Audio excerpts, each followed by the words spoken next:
Ngayong araw na ang deadline para sa paghahain ng income tax returns. Sa taong ito, target ng ahensya na makakolekta ng halos 2 trilyong pisong buwis mula sa mahigit 2,000 large taxpayers. Samantala, sisilipin daw ng ahensya ang tax records ng negosyanteng si Lucio Tan na ayon sa Pangulo ay may bilyong piso manong hindi bayad na buwis. May ulat on the spot si Mark Salazar. Mark?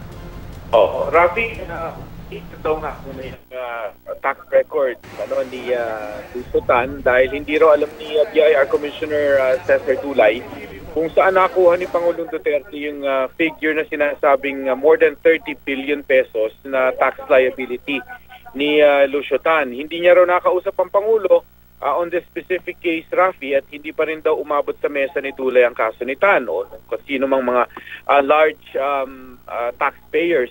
Pero dahil binanggit ito ng Pangulo, sabi ni Dulay ay he will look into the tax records of Lucio Tan.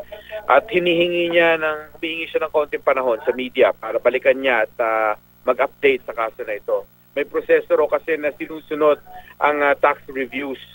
At sabi ni Dulay ay meron naman silang sariling palo dahil there are more than 400 cases daw na kanilang isinampa na laban sa mga tax evaders at kinaso na nila sa DOJ. Pero hindi naman siya nagbanggit ng mga prominent names na included dun sa more than 400 cases na nakafile na ito. Ang focus daw talaga ng BIR ay doon sa 2,300 large taxpayers kasi sila naman yung pinagkukunan natin ng 63% ng buwis na nakokolekta ng BIR at kailangan daw i-expand ang listahan nito o reviewin yung kanilang mga deklaradong taxes para ma-reach natin yung 1.8 trillion pesos na target na tax target for this year. Kasi mukhang hindi raw kasi yata sang-ayon o commensurate o pantay sa inilaki ng ekonomiya yung ating na po-collectang buwis. So dapat daw i-review ito kung bakit nagkaganon. Dahil kung malaki ekonomiya, dapat malaki rin yung ating nakukuha ang buwis. Aalamin daw nila yan. Tinutulak din ni Dulay na ma-exempt ang BIR sa salary standardization law para makahimok sila ng magagaling na empleyado for better tax collection. Kasi kailangan ng BIR ng additional 3,500 na employees para ma-achieve yung plano nilang one tax collector per municipal jurisdiction dahil kulang sila sa tao ngayon.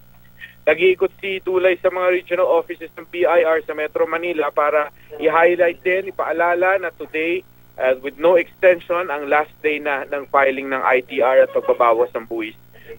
Pagbabayad ng buwis sa ating mga kababayan. Rafi? Mark, may nabanggit bang halimbawa itong BIR kung sino yung 2,300 na large taxpayers? Ito ba yung mga malalaking korporasyon o mga mayayamang individual, Mark? Ito yung mga big malaki. Kasi last thousand. Lang po yung aming linya ng komunikasyon kay Mark Salazar. Anyway, maraming salamat sa iyong report, Mark Salazar.